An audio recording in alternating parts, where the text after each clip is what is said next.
Hello and welcome to Before We Break Up Again, a podcast with me, Alfie Brown, and this one here, Jessie Cave.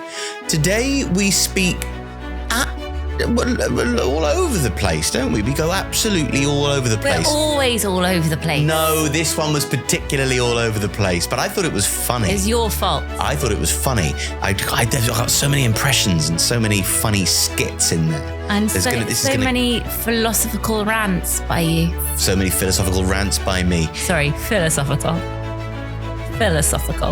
So enjoy the episode and also subscribe to the patreon.com/braveclown for an extra episode every week.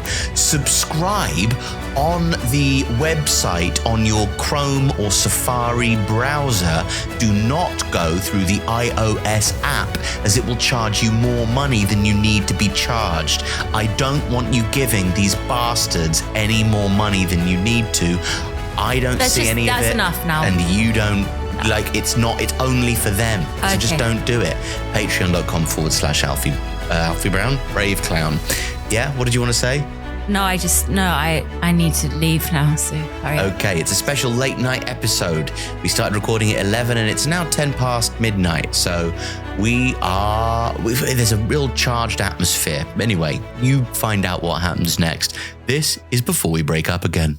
It's 5 minutes. You can start now. Jesus Christ. Unbelievable behavior from you today. You.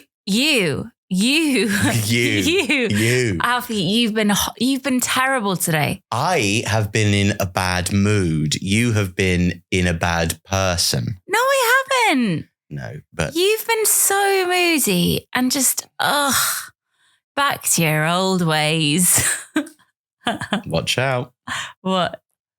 Watch out for what? Just me being in my old ways. Don't be in your old ways. Be in your new ways, please. I am in my new ways. Yeah, but why have a couple of days you've just been so moody? Because my central nervous system is recovering from all the squats I've been doing. Oh my God, you're so annoying. Whenever you start any regime, I have to hear about it the whole time. You don't have to hear about it the whole time. Yeah, with your central nervous system and how this is actually what you should be doing and these are the supplements you should be taking and this is how much you should be measuring. And I don't talk to you about supplements. No, you don't, but I see it. I see you do it and I see you researching it. You said central nervous system a few times today. Only because you've inquired about it. I'm quite happy not to talk about any of this. Okay, great. You ask after it. I have to because it's so obvious that you're kind of struggling after your squats. Honestly, you say, I want you to live longer. Like you should lose some weight. I never say lose some weight. But you only with a view to living longer. Yeah. Not vanity, or at least that's what you claim. Live longer, fatty. So I now am I don't give a shit, actually. I just prefer you not to be moody. And I also just prefer you to not be annoyed when I take photos of you. I'm not annoyed anymore because exactly. I like the way I look a little bit more now because that's vanity and the, magazine beauty standards having inculcated my poor vain man's brain. Yeah. That's the way it works. We're all fucked, and now we've got to look at ourselves rather. I've always got to look at you, but it's a pleasure to look at you most of the time when you're not. What? What were you going to say? I try and keep my face, calm even when I'm angry. Yeah. I've just bought some new miniature wrinkle pads. Ooh. Yeah, you need some of them. That's the next 5 minutes of the podcast sorted. Tell us about the anti-wrinkle pads. They're little ones. I have that gross big one for the forehead. Mm-hmm. This one is just for little patches, like where you think you need them. Yeah. And I think I need them here and here because that's where I wrinkle my forehead the most. You don't wrinkle your forehead? No, but I know I don't wrinkle it, but what I do is these bits lift when I'm angry. No. For some reason, I can't move my forehead. I've never really been able to have I think forehead lines are really cool. But I've never, if I did that, it wouldn't look like that. It would be all. What would it look like? It would be a V. Oh, go on. No, because I don't want to do that.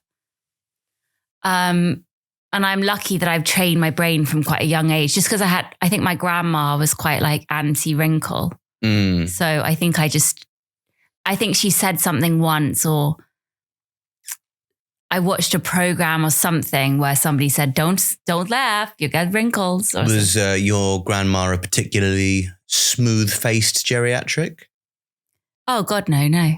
Full of wrinkles, was she? A smoker?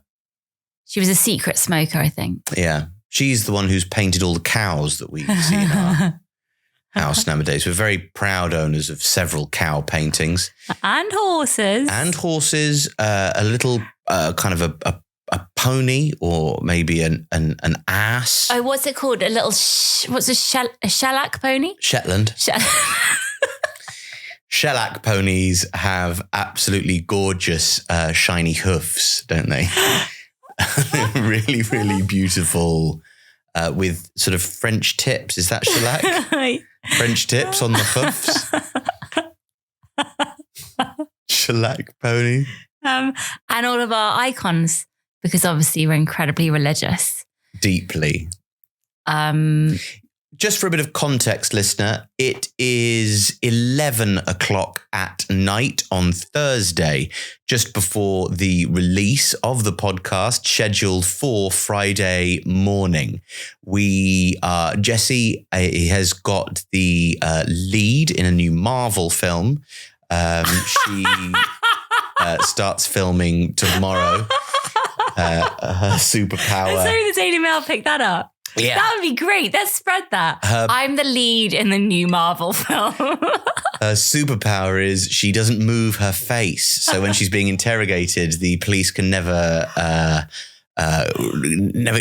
find out what information is. You can tell her anything you want and she'll never crack because her face will never move. It's completely and lie detectors tests don't work on her because her heart is beating so fast the whole time about life's various stresses that no one thing can ever be the spike. There is just always adrenaline surging about packed lunches or missed appointments or unpaid tickets because I drove in a Leeds bus lane. And also I just have to look at someone and they just get kind of frozen by my negativity. Yeah. Negativo. I make the world a much worse place. And I shouldn't be here. First Marvel character just, jump off a bridge to save someone. That's quite a good idea, is if like Magneto is going, it's time all of the mutants will take over the world. And then you can go up to him and go, but what's the point though? Because if we do that, then we'll just have to do loads of other stuff. And he'll go, oh, now that you've put it like that, I no longer want to take over the world with the mutants. I think I'm just going to watch Broadchurch again. That's good. That was a good bit. Well done. Yeah, that wasn't too whimsical for you, was it? No, I got on board for a bit. You did, and then you lost interest rather quickly. I lost interest at the end. I lost interest when you did the alien voice. It wasn't. It was Magneto. It was Magneto, as he's called in America. I don't give a shit. No, I know you don't. His X-Man power. He's one of the X-Man villains, and he can manipulate the forces of magnetism in metal. Great. Well, that's good to know. Ian McKellen. Right. Oh, was he actually in the film? Ian McKellen plays Magneto, yeah. So that is what I was attempting. But when you're doing an impression of somebody that you've never done an impression of before, it's quite hard to land the plane without having flown it before. You know what I'm saying? Yeah, and you do impressions very well. But you give it a go. You go in full fucking voice and you give it your best shot. And that's all you can do in this life, Jessica. Maybe we should, to break up the podcast, we should have a 5-minute impression. We should try and do Alfie Brown impressions. Okay. Just try and mix it up. And then we can have a 5-minute, I could do like Jessie Cave confessions. And I'd say my deepest, darkest thoughts. Just to split it up. That feels quite close to what the podcast is already. Okay. In fact, both of these things this feels like just a way of organising what already happens on the podcast. Yeah. Do you have any deep, dark confessions about how you really feel? Well, no, that we'll get to them. Let's just fill in the listener /viewer with on it. I have just, can we just remember to talk about Judy Dench? And then we'll come back. We'll come back to Judy Dench. I don't have anything to say about Judy Dench. Oh, I do. But I think that first of all, that's just, okay, fine. I just have a question about the adverts that she does, because now that I've got a car and I'm listening to the radio, I hear her advert all the time. What's her advert? I think Is it an advert for Judy Dench? No, it's like, if you're looking for an actress. I think it might be insurance. Right. Or life insurance. A bank. I always feel like it's a bit of a, if you've got to cast somebody in the life insurance advert or like the funeral planning advert, it's like June Whitfield, who was the mum in Absolutely Fabulous, who I loved. And she was always going, I'm about to snuff it soon. If you're about to snuff it, why don't you make life a little bit easier for the poor people who are going to live on after you and have to clear up your fucking mess, you selfish old person? Why not invest some money in your own funeral so that your poor fucking kids don't have to fork out to get you into a church and have you fucking thrown in a 1,000-degree furnace for a bit? It's the Money Super Saver advert. The Money Super Saver Saving advert. Britain serious money. And she's basically playing Right. Anyway, it just made me think today, as I listened to it for the 8th time today, in the, one of the many car trips that I've been doing, I just thought, why do people do those adverts? I know it's for money, but they must, like, now that we don't have savings, sorry to reveal that, but we don't. I think of people who have savings as like I just can't imagine having, so Judy Dench must have savings. She must. You'd think Judy Dench had a little bit saved away. Yeah. So if you've got savings and you have a nice life, like why would you do a Money Super Saver advert for more money? I'm not sure that there's a company called Money Super Saver. Whatever it is. Everyone listening will know what it is. If they drive a car and you listen to the radio, you've heard this advert. I don't think most people who drive cars now don't listen to the radio. I think that I bought you a selection of wires over there that will plug your phone into the aux and allow you to listen to Spotify so you can enjoy your Trip Plus membership on the go. Thank you. You're wrong. Okay. Do you know how many people listen to the radio each week? Million billion? Like something like 60 million a week. Right. So only 7 million people in the United Kingdom don't listen to the radio each week. Let me just check. I listen to the radio against my will because you leave Classic FM on in every single bedroom. Like it's a haunted house being plagued by Jake Humphrey and Vaughan Williams. I know. Whenever Vaughan Williams comes on, I do feel bad that you're hearing that. Around 50 million. Lark Ascending by Vaughan Williams was the music that my father was carried down not down the aisle. That's not what happens at a funeral. What happens at a funeral? He died. I mean, it is down the aisle. He died. I know. I was there.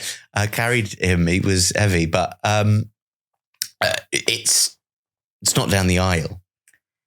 You don't walk him down the aisle. It wasn't like I was giving him away. No, what is that? What is it for a funeral? A pallbearer. I pall bore him. Right. What do you call it? I don't know. I think picking out the songs for funerals is one of the bleakest things to do. And I know that if they died in a nice way, great. But let's have a list of those, shall we? A list of the nice ways to die. Age. I thought you were going to say AIDS. That's not a nice way to die. We've gone so off track. Sorry to talk about Judy Dench. I just thought it is interesting. And also now that I listen to the radio all the time, it has made me realize how many people do listen to the radio and how many competitions there are the whole time. Well, the prize money involved in competitions does make you think, wow, enough people must be listening that play the game, that invest in the Classic FM 200k giveaway. Yeah, so I take it back about the radio, I suppose. I think you're quite unusual to only listen to like old songs for every time you're in the car. You don't listen to any. I mean, I guess you listen to Past, Present and Future, the David Runciman podcast. I need to get into that. Anyway, we've just got back from Manchester. I've driven to and from Manchester twice today. You've driven once and I've driven once. We just see my sister's show, BBK. She's on tour with her show Christ Bride. If you're listening to this today, which is what, the 5th? The 6th. If you're listening to this on Friday and you're in Edinburgh, then you can go and see her brilliant show, Christ Bride Tonight. No, she's sold out. You can't see it, but there'll probably be returns. There are usually returns. You can ask the venue about it. You can go to her website probably and find out where she's performing. I think there are still some tickets available in York and Brighton. And Cardiff. Cardiff and Leicester. So if you're in any of those places and you'd like to go and see her excellent, very funny, quite, very interesting show, Christ Bride. It was so nice to see it again in Manchester. Like I've seen it in London twice. I haven't seen it in Edinburgh. I haven't ever seen it anywhere else. I usually only see shows in London or Edinburgh. So it's really nice to see shows on tour. A very interesting venue, very avant-garde because, I think the listeners will have probably been to venues before and you'll be familiar with venues traditionally being warmer inside the venue than it is outside the venue in the kind of outdoors. But this venue, very interesting. It's just as cold inside the venue as it is outside, which meant that everybody who was dressed kind of like Serrano Fines inside the venue, which is, of course, one of the single most conducive to laughter states of dress you can feasibly be in. So that was a little gripe of mine. And you could see people's breath in the, they were so cold. You could see everyone's breath. I'm so cold still that I'm wearing a blanket right now. I have no patience for that. But, what do you mean? Well, we've just been in my boiling hot car. I've had the heating on. I take ages to warm up. My feet will be frozen half. I take ages to warm up. I'm a cold bitch. It's so annoying. I wish I wasn't like this. I get blue. My lips go blue immediately if I'm cold. Mm-hmm. I feel I have to eat. I just have to constantly eat. Yeah. Oh. Anyway, it was lovely. It was so nice as well because it was the first night ever for us where we've taken just the 2 older kids and we had a babysitter. And I've never, ever used a babysitter other than my mum, my sister, or a friend. So I'm amazed that people do that regularly. Yeah, it's never been a non-family member or friend, has it? It's never been somebody, a kind of stranger. Complete stranger. Employing. Just a woman's name. That's all you know. It just turns up at the door. Just her name. Mm. I mean, I knew that she, that she was, that was her job. Childcare was her job. That's all I knew. Yeah. But the 2 younger ones were very compliant. It was very sweet. Yeah, they got on really well. They got on really well. Do we have her credentials? I need to get DBS checked, Why?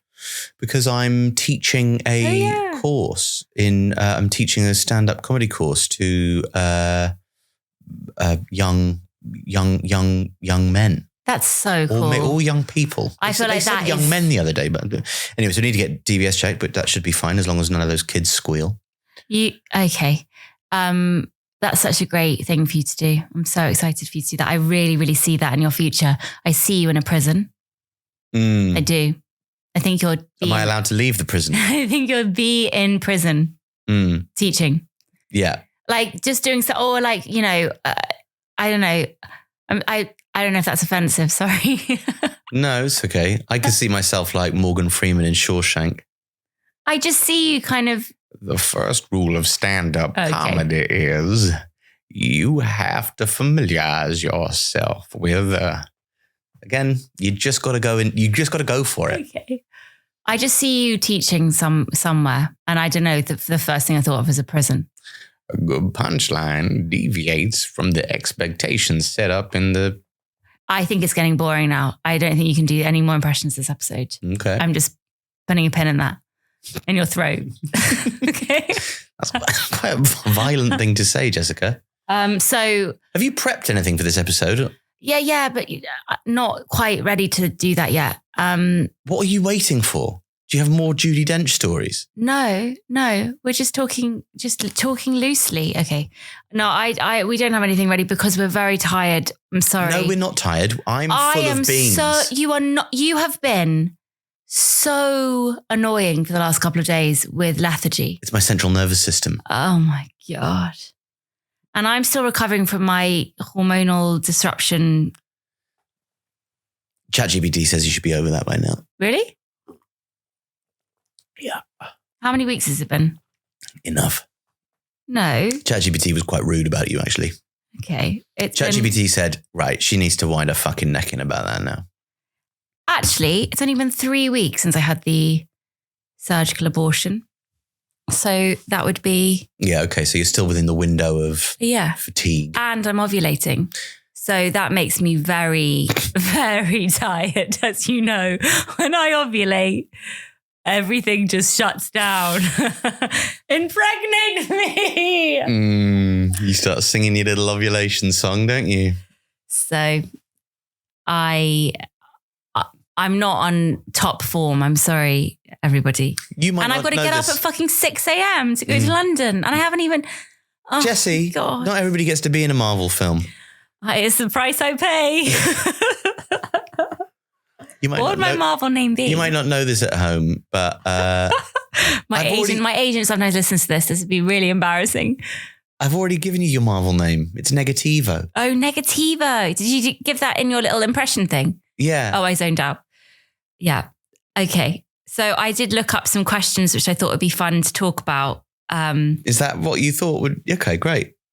So number 1, what mistakes do you make over and over? What mistakes do you make over and over, Alfie?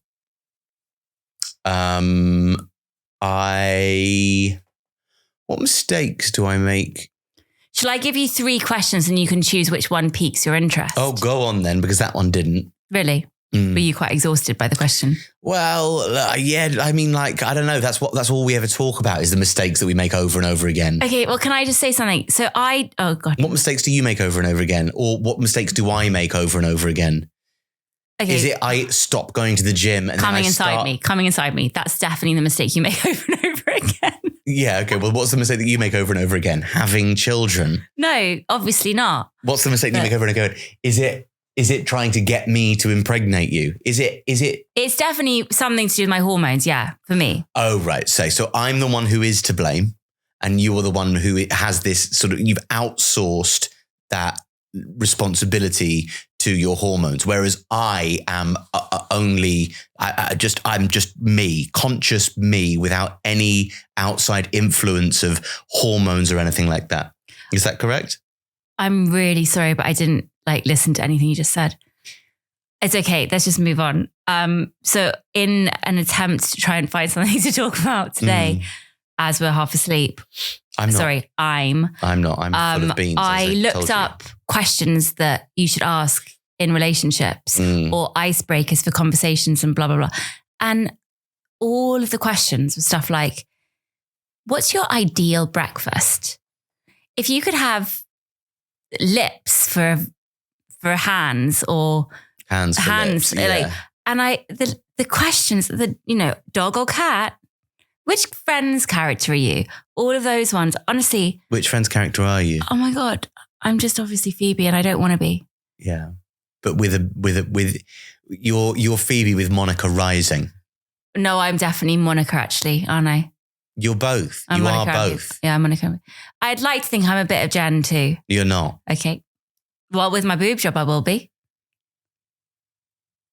Anyway, so I feel so kind of, when I read those lists of questions, the stock questions, the quirky questions, I honestly just think, well, why does anyone do that? Does anyone talk about that stuff? I must be so, nothing interests me. Apart from stuff that I'm talking about, yeah. No, I'm not interested. I'm not interested by anything I say. What are you interested in then? I don't know. That's a real thing I'm trying to work out. I'm interested in that. I don't know what I'm interested in. I'm reading a book right now about a businessman who I don't give a shit about. Well, you did buy a book the other day that I was a bit surprised by. Just because you've never really expressed any interest in knowing anything about this before, but it's a book called If Russia Wins the War. And it's sort of, I think the genre is future history. Is that what you'd call it? And it's a book about what happens if Russia wins the war. A case scenario. Is that what it's called? Yes. Or as me and my brother used to call it when we were playing the Mega Drive, scenario.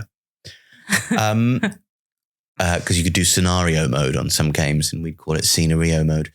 So those were the good old days. Which one? Louis? No, Lenny. I think it was Lilac Wars we were playing on the N64, actually, if memory serves. So, go on. I don't know what interests me. Your happiness, the kids' happiness, your health. Well, it doesn't seem to interest you that much. You just complained about hearing about my supplements, my central nervous system and my squatting regime. That's your vanity health. It's not. I have eschewed vanity in favor of longevity, and everything that I am doing, if it was just vanity I was worried about, I wouldn't be fucking squatting. It's a horrible thing to do. And who's looking at my legs going, oh, I want to fuck that guy. It's all like the only thing that anybody's... I am. No, I know you are, but I don't care. You already are going to fuck me. Like, you are, especially when you're ovulating. You are. And like, we've got proof. The only thing anybody's going to see on stage is my face and maybe my arms and like my gut if it's distended full of beer. So that's the only thing I've got to worry about for like social vanity. Squatting is for life. That's all I'm doing it for. So I think that's what your Edinburgh show should be called. Squatting is for life. Yeah. Yeah. It's not going to be called that. It's going to be called Walking My Dog. I know you love thinking of Edinburgh shows titles. I miss my dog. Come on. So our dog is also a waiter now. Our dog's I think we can call her a friend now. We can call her a friend. She's your friend more than mine. I haven't spent as much time with her. I'm actually, you're going for walks with a woman. Mm-hmm. Yeah, not okay, but it's fine. She's got a beautiful Jess. That's the dog's name. So I don't know. I feel slightly embarrassed that my first part of the year has been vain, but like vanity driven. Why? Because I've been going back and forth for my fucking boob job appointments. You've been once. Twice. I've been twice, and I've been looking it up and I've been thinking about it and I've been planning it, and I don't know, I feel slightly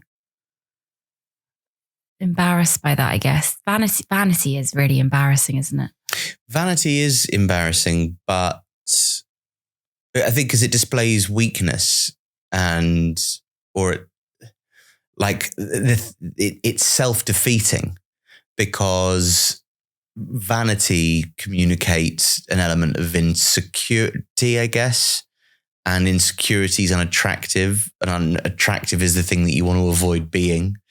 So it's this, you're in this cyclical thing. It's like that's why people who can get across the idea, like Bruce Willis, I don't give a fuck what you think of me, and you're the most gorgeous person ever. Whereas people who deeply care what they look like and how they present themselves are unappealing because of that. Yeah. And I guess I felt that more than ever, naked in front of a surgeon. Half naked. Yeah. It'd be a bit weird if I just fully naked when he opened the gun. You can put your knickers back on, Jessica. We won't be needing to see that anytime soon. Because by the very nature that I was there and I was showing him my boobs. It was saying my boobs are not suitable. My boobs are not good enough. And so he then is compelled to say, this is what would be great for them, or this is what would help them. This is what make them better.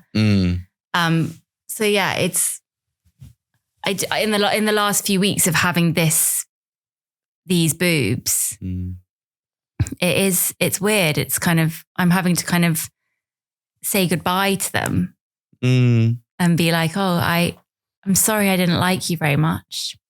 Yeah, that's sweet. It's also they don't mind. They do mind. They're annoyed. No, they're annoyed with me. No. I know what you mean, but at the same time, like this. No, I don't know what you mean. Actually, I just think it's a bit like there's no self-indulgent. No, there's no reason to create a narrative story where you like create a separate identity for your own breasts in which they might be hurt by your rejection of them. Like, also, you're not rejecting them, you're augmenting them by definition. This is breast augmentation surgery. That's true. What you're doing is you just, it's like, do you think your car gets hurt when you take it to the cleaner?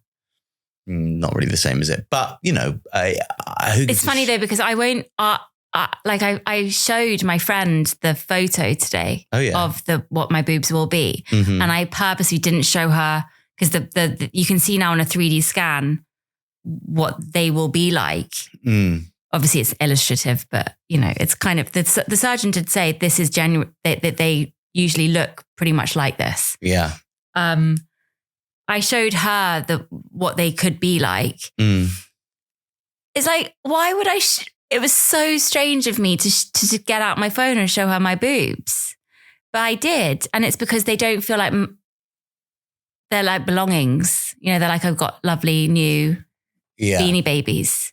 Sure. Well, don't take the tags out of your new boobs, or they could lose a lot of their value. Okay. Do you remember that myth? Well, it's not a myth. It's true. Is it? It's absolutely true.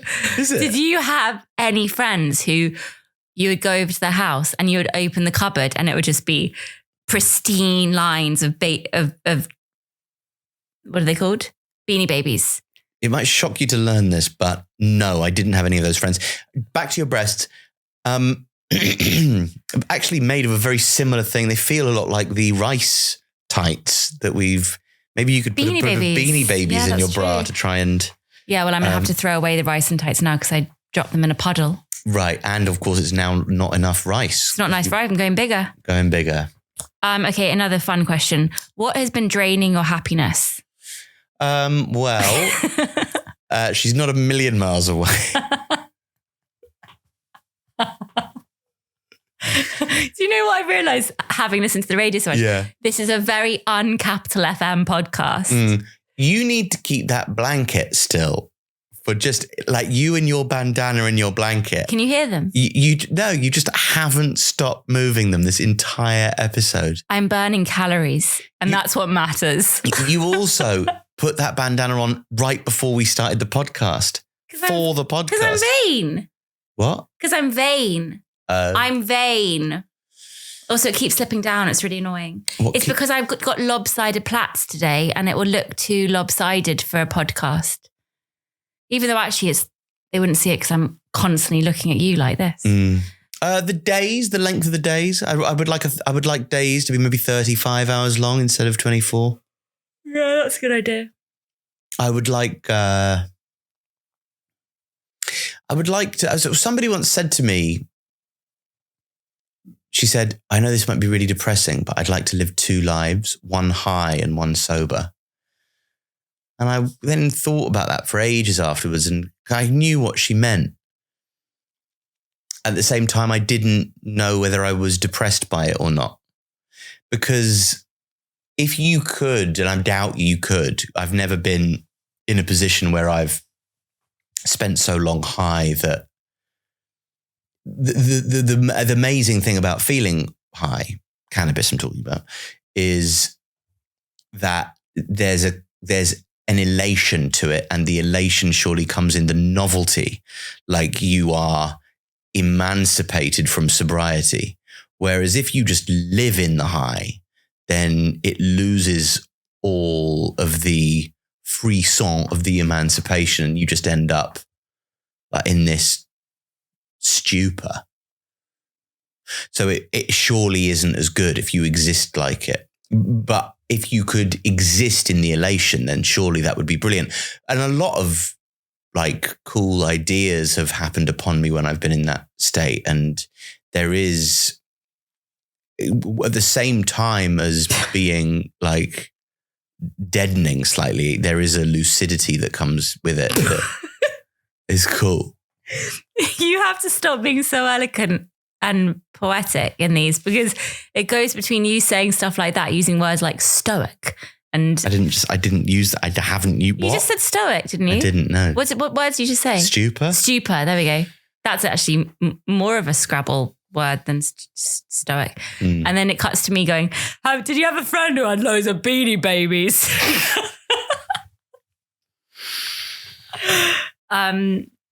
Yeah, I thought about that recently when I really, really wanted to have a lot of alcohol, because I wanted to have that like lovely tipsy feeling and heaviness. But our lives are just so kind of relentless. The routine is so relentless right now that it would just be impractical, because I get such bad hangovers.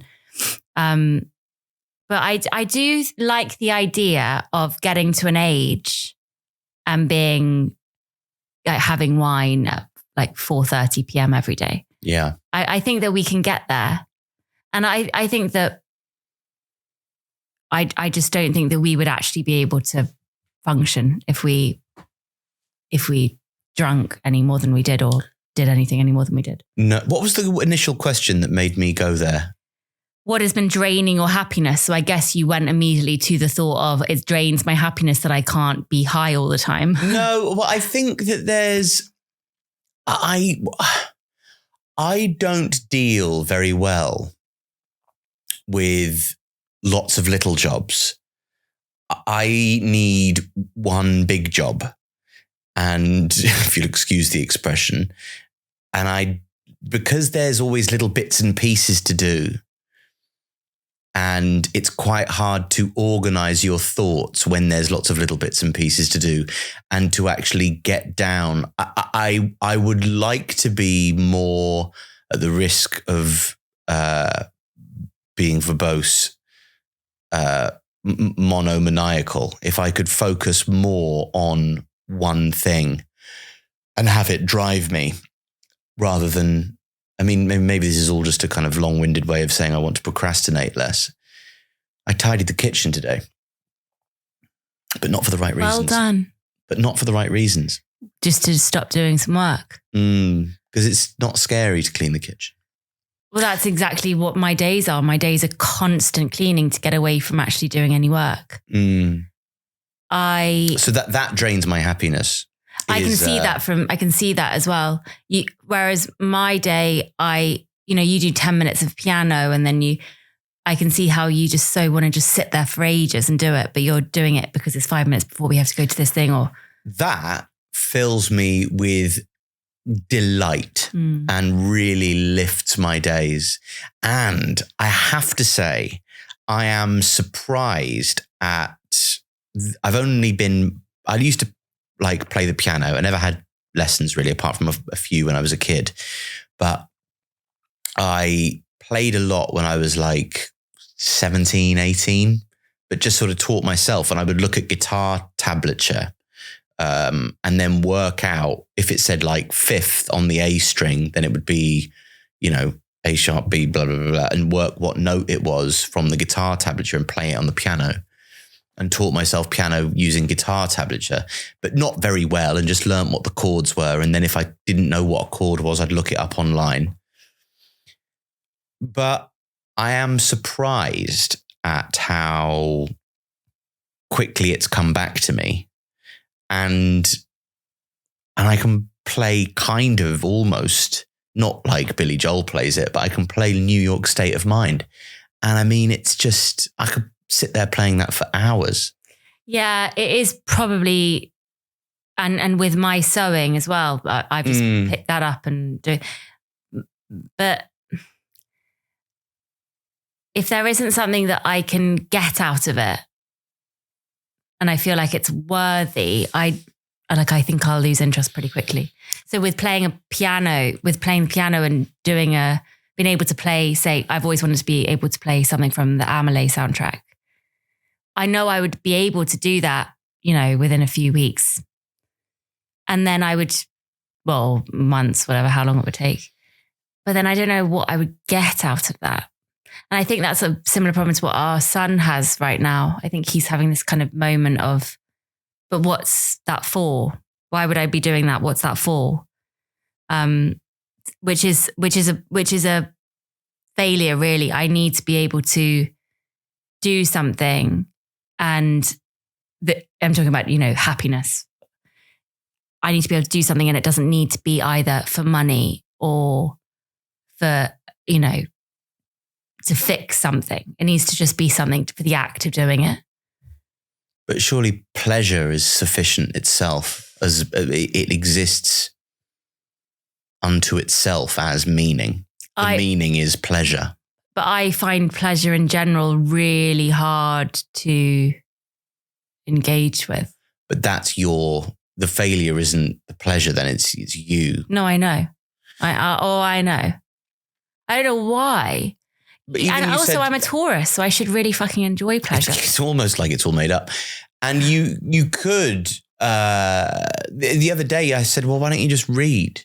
And you went, I can't, in the middle of the day. Like I was suggesting we all went for a pint. Well, I ended up reading, I set a timer for 10 minutes, but that was only after I'd done the laundry. I had done some OnlyFans stuff. I tidied their bedroom. I did about an hour's busybodying before I actually did 10 minutes of reading, and then I had to go to school pickup.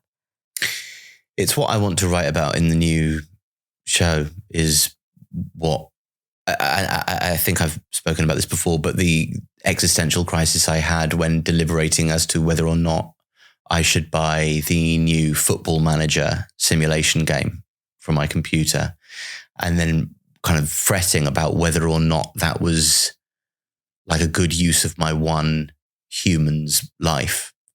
And I did say this before, but it was on a very early episode, about when my dad used to play a game on his phone, Total Battle. And we were on holiday and he was playing Total Battle quite a lot. If we were getting ready, not loads, he still, wasn't a problem, or like it wasn't, obsessing him. And then when he was in hospital, like a few days before he died, in his last days in that bed, I said, have you played any Total Battle? And he went, no, life's too fucking short. It's so sad. Well, I think it's kind of, I don't find that a sad thing to say. I think it's quite beautiful. I find it absolutely inspiring that he finished a Thomas Mann novel 5 days before his death, and then 5 days before his death started a new one and died 273 pages into David Copperfield. I think it's heroic. Yeah. And incredible and completely inspirational. And as a way and as a message as to how to live your life. And what's the point of, like, you could say, what's the point of starting David Copperfield if you're not going to get the time to finish it? Well, what's the point of reading anything if you're just going to die and forget it? Like, there is no point. The point is just the moment that you exist in doing it. So I don't know what that says about Football Manager, or whether or not it, the value of it. I suppose you could make some sort of philosophical point about the value of the activity being how the connection it gives you to what it is to be alive. And I think David Copperfield probably supersedes the experience of Football Manager in that respect. I think that there is merit to superior, sorry. I think this fucking prick. Sorry. So just carry on. I think that there is some fucking prick. some merit to Football Manager or Candy Crush or Tetris or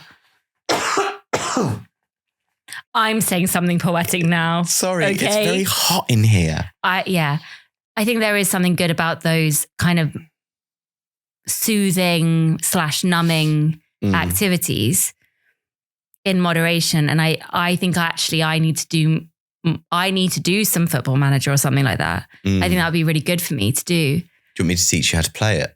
No, I won't be doing that. That would be a good Patreon spin-off, is that Alfie teaches Jessie how to play Football Manager. I was never very good at it.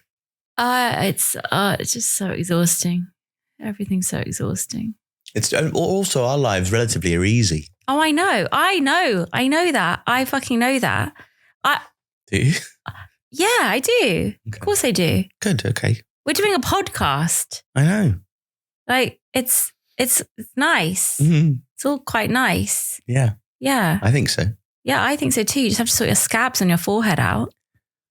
Yeah. Because that really is worrying me. Is that a drain on your happiness? That's straight. Your lack of going to the GP, your refusal to go to the GP drains me. Like, why can't men just go to the GP? You have to ring at 7:57. That's why. You wait. You check the second it goes to 8 a.m. Yep. You're answering your own questions here. Carry on. Even when I do it, I have to do it for you. You do have to do it for me. And actually going to the GP is quite nice. No, it isn't. I actually think it is quite nice. It stinks. It's long. It's a lovely smell. Sanitizer. The only nice part is getting to go and see the very attractive, tall GP who I like. Man or woman? Well, you like both. I don't know. They didn't tell me their pronouns, so I wouldn't like to assume. Okay, fine. Big tits though. Touche. No, her doctor, her. All right. I just wish you cared about all this longevity stuff you're doing. Mm-hmm. Care about the actual scabs. I'm not doing longevity stuff. Aubrey's got scabs on his forehead that are bleeding, and it really worries me. That's how we're going to end the podcast. Could you just not tell everybody about the scabs on my head that are bleeding, please? Okay, well, tell me something I should do. Not the positivity crap. That's the spirit. Something you think would be good for me to change. Fucking chill out.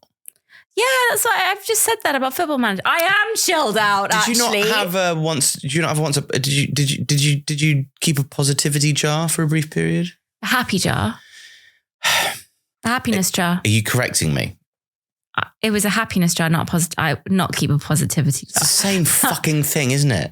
No, I keep. My diaries is essentially a happy jar. I only write good stuff really in there. Yeah. Is it still a sex diary? No, not anymore. Okay. Because, the kids might open it. Mm. I don't keep a sex diary anymore, which is probably a good thing for you. We've gone off schedule as well lately, so we need to fucking get back on schedule. Well, what day is it today? Thursday. So it's a big day, a big night for us. Theatre, podcast. You going on top? It's a big day for us. I don't think I go. I don't like the idea of a man, because if you say me on top, that makes me think I'm like I've got my hand running through my hair and I'm like it's like I'm doing reverse cowgirl on you. Like I'm the cowgirl. It just felt too graphic to say missionary. On top felt a bit more. On top is much more graphic than missionary. Okay, cool. Let's do some missionary, okay? Well, do you have any other shit questions? Come on. They're all a bit too self-congratulatory. Can I know what your favourite breakfast is? A keto bar.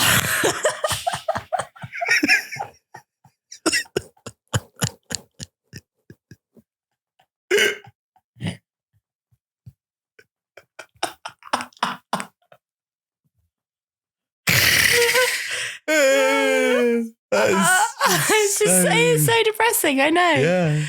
I like my routine. I think we should always do podcasts this late. I'm so... Okay, here's a good one. Yeah. What is that little voice inside your head being saying? What? What has that little voice in your head been saying recently? No, sorry, it's just quite a funny question. Okay, here's a good one. What is worse than death? Pain. Oh, living forever. Losing people. No. See, I think that you really do like yourself. Yeah, you value your own sense of like, I don't really give a shit about me living. That is interesting. You really do like being alive. Yes. Yeah. It's so weird. I really don't. Yeah, I really, really value that, and am deeply and deeply and troublingly worried about death. Yeah. It's just so bizarre to me. I only worry about other people dying. And I don't worry at all about being dead.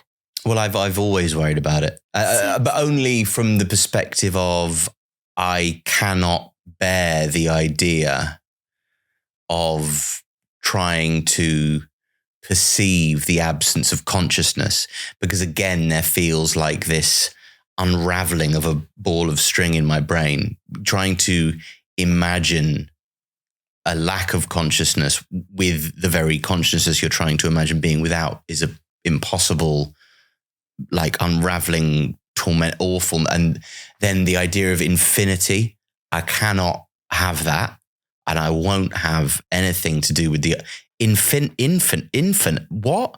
Time? Start? Finish? End? If it end, what? Fuck off. Like, the whole idea of the universe and like the unknowable complexities of time fuck me off so much. I'm just having flashbacks of our first date. Did I do that on our first date? I think you've done this, quite a lot. I did this on our first date. Yeah. So after you told me about your tropical exploding vagina virus. You told me about your death fears. Yeah. Well, these are that, and that's what defines us, I think. It is. Yeah, it is. And you can't argue with it. We fucked that night. What have you given up on? Us. No, you haven't. I've given up on ever opening the batting for the England cricket team. Real ones. I've given up on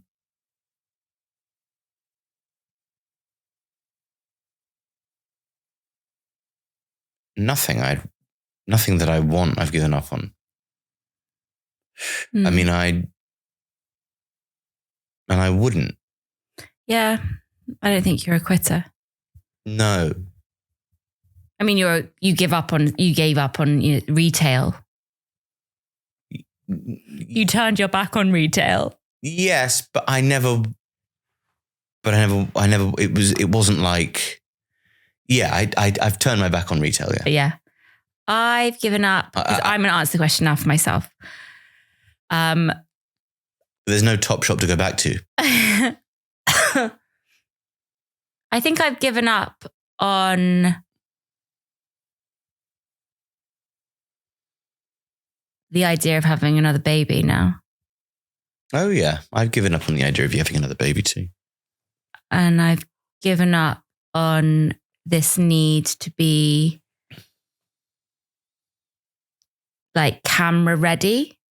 Like it's plagued me for so long, thinking how much I want to act and how I don't look right for it anymore. And I think after all of this, all this problem with my sleep and my jaw and my mouth guards and, all of that, I've just realized I'm never ever going to be, that image that is so acceptable on TV. I'm just never going to be that. So I think I have given up on that dream now. Even though I am, hopefully going to get the occasional job, but. And you're the lead in a Marvel film. Yeah. And obviously Negativo. Negativa is better, actually. Yeah. Gender-wise. Negativa. I like Negativia because it implies like sweetener. Yeah. Or like a moisturizer. So yeah, I think I've given up on that, like perfect smile type camera ready thing. Yeah. I mean, I think you do have. No, please don't. Just stop right there. I'd given up on myself slightly and the idea of feeling good or being healthy. So I had given up. Yeah, I see that in those photos. I think that an interesting thing to reflect is that when you have turned your back or given up on something, then you haven't necessarily. I don't really feel like our brains and what we tell ourselves about what we're feeling is necessarily the most reliable thing in the world. As I've learnt in the last few days with what my central nervous system's been through after the squatting, I'm not a very reliable narrator of my own circumstances right now because of the load my central nervous system has had to take on. See how many times you said it? On the squat rack. Yeah, I do now. I'm making a feature of it because you said I said it a lot. Now I'm saying it a lot. So this is almost like you've had PMDD. It is almost like I've had PMDD. And you see how it's just completely destructive. Yeah. Yeah. Now you just need to bleed and then we'll be equal. Do you know what? I am bleeding. I know, on your scalp. It's worrying. Yeah. Anything else to close off the episode, Jessica? No. They're all so shit, these questions. Go on, ask one more and then we'll leave. Okay. Because it's bedtime. It's midnight. What do you wish you didn't know? So much. I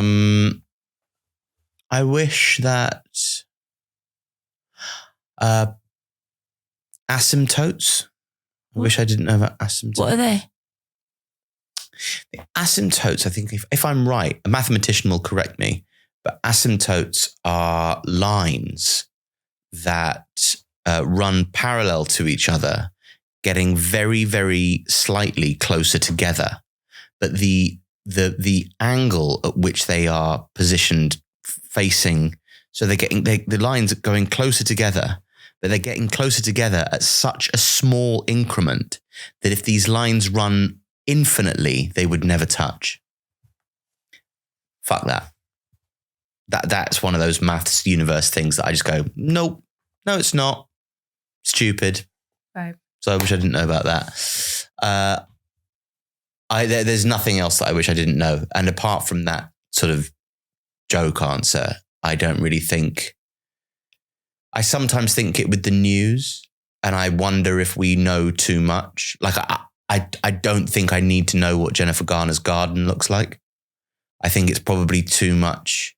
I don't think I need to know. I feel like you reference Jennifer Garner's garden too many. I think you're looking up Jennifer Garner's garden regularly. No, it's just my go-to example of things that I've seen that I shouldn't have seen. I also don't think there's just I don't need to know. Like it could be anything. I know what Felicity Ward's kitchen looks like. I know all of this. Yeah, you know what some people's pets called. I know everything, and I engage with it, and I don't need to know anything of that. Well, you need to use your new shit dumb phone. I know. I wish I didn't know about sweetener. Okay. And things like I think one of my first loves, if not my first love, was Fanta Zero. Before Aaron Carter? No, I never loved Aaron Carter. Nick Carter? I didn't really love Nick Carter.